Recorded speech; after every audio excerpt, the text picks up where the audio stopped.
materia apologética del programa de doctorado en teología del World Council of Good and Planet Here.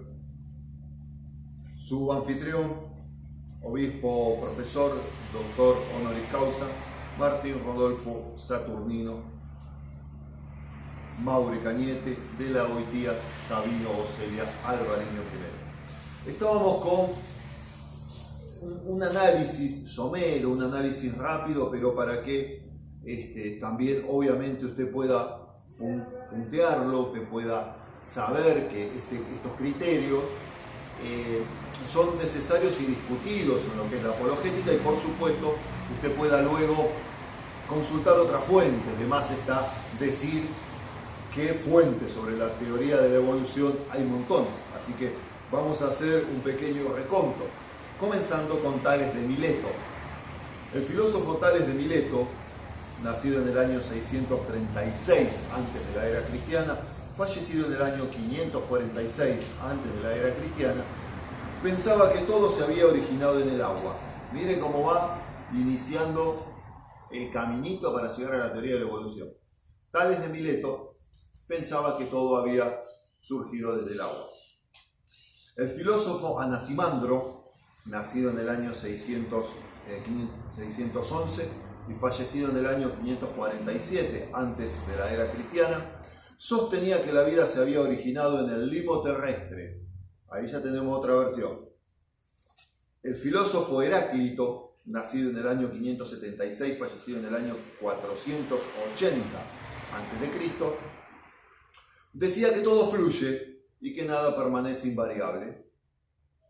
Empédocles, otro filósofo nacido en el año 493 de la era cristiana, fallecido en el año 435 de la era cristiana, consideraba y enseñaba que las plantas fueron creadas primero, luego mucho después los animales, y creía en la supervivencia de los más aptos. ¿Le va sonando? Empédocles, 5 siglos antes de Jesucristo, creía que las plantas fueron creadas primero, los animales luego después, pero también creía y enseñaba que la supervivencia del más apto era la regla para que pudieran sobrevivir los seres. Aristóteles, nacido en el año 384, fallecido en el año 322 antes de la era cristiana, enseñaba que todas las cosas evolucionan desde lo inferior, hacia lo superior. Todas las cosas evolucionan desde lo inferior hacia lo superior, según los escritos de Aristóteles. Agustín de Hipona, en el año 354 al año 430 antes del nacimiento del Señor Jesucristo, tenía una interpretación naturalista del relato de Génesis. Ya tenía una interpretación naturalista mucho antes de Darwin del relato del Génesis, donde creía que la creación era el resultado de un proceso natural. Escuche bien, la creación era el resultado de un proceso natural y no de un acto creador especial de Dios. 3 siglos antes de la era cristiana. Emmanuel Kant, ya saltamos, Agustín de Hipona estuvo 3 siglos después de Jesucristo. 3 siglos después de Jesucristo. Emmanuel Kant, ya vamos achicando porque hubo otros pensadores entre el siglo III, junto a Agustín de Hipona, y el siglo XVII, donde se desarrolló los principios filosóficos que después decantaron en el socialismo, hoy social marxismo o social comunismo o social comunismo marxista, que es todo de izquierda, todo enemigo del propósito de la revelación clara de Dios. Para resumir, saltamos a Emmanuel Kant. Emmanuel Kant murió en 1800, pero nació a principios de 1700. Él creía que los organismos más elevados habían procedido de formas más simples habían evolucionado de formas más simples. Jean Lamarck, año 1744 de nacimiento, año 1832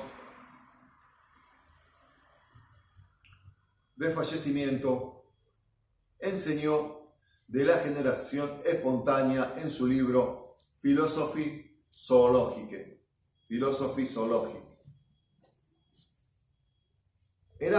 Erasmus Darwin, que no era Charles, Erasmus Darwin hizo a finales del año 1700 un bosquejo de la evolución orgánica en su obra Las leyes de la vida.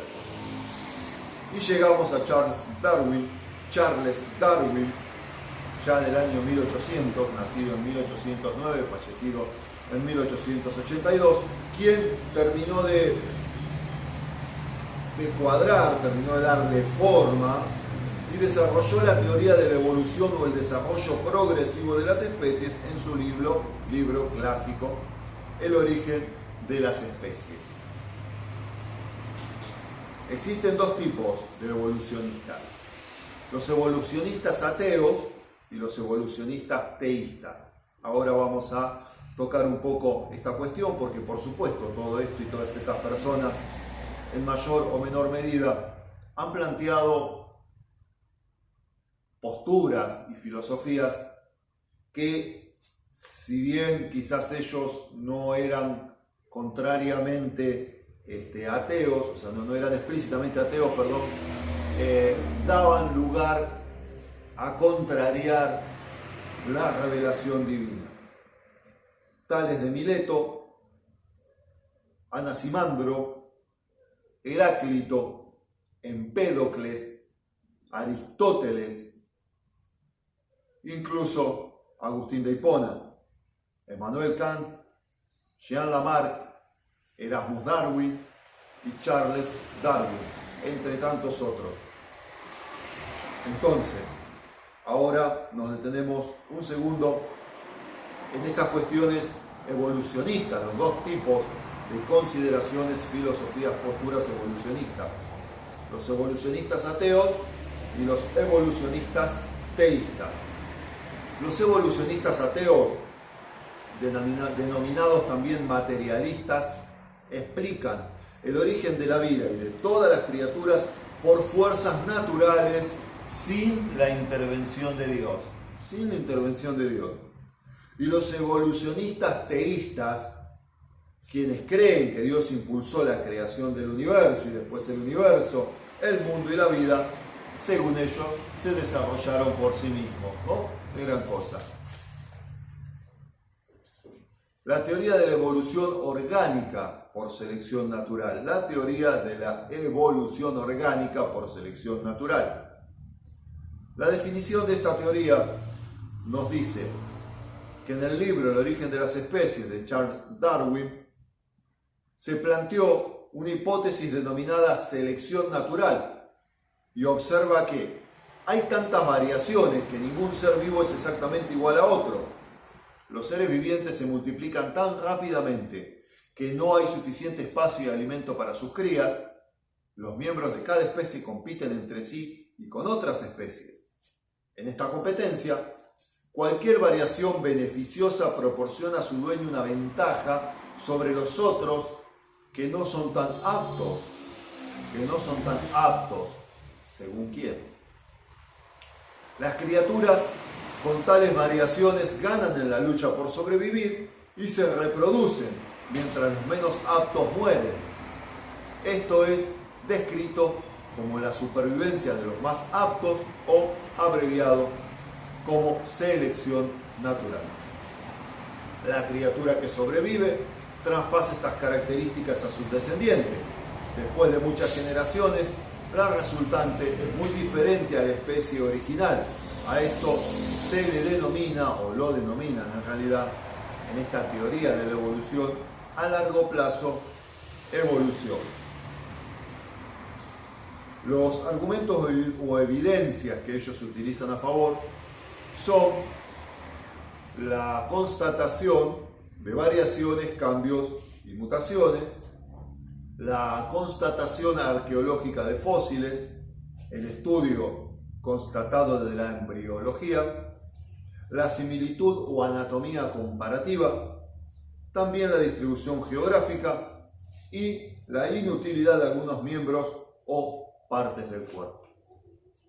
Decíamos, creo que al inicio de este mismo segmento, si no fue en el segmento anterior, que Lucero, el enemigo de las almas, Satanás, Lucifer, Luzbel, nunca hace una mentira desde cero, mentira desde la mentira misma, sino que toma fragmentos de verdades, fragmentos que parecen coherentes, y los desarrolla, los enseña, insta las mentes, la sinapsis de los humanos, hoy así como hizo con los ángeles, los Bene Elohim en otro tiempo, para que crean que esa misturación, que esa variable de verdad, entre comillas, es la verdad, es la realidad. Así que cuando habla mentira, de lo suyo habla.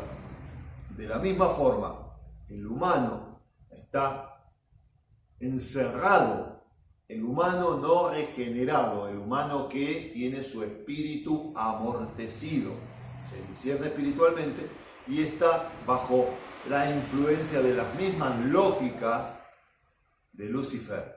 Por eso se crean todas estas teorías. Hablemos un poquito de algunas objeciones cristianas a la evolución. ¿Cuánto está el video? Algunas objeciones cristianas a la teoría de la evolución. 12 minutos. En el próximo segmento tomaremos algunas objeciones cristianas a la teoría de la evolución.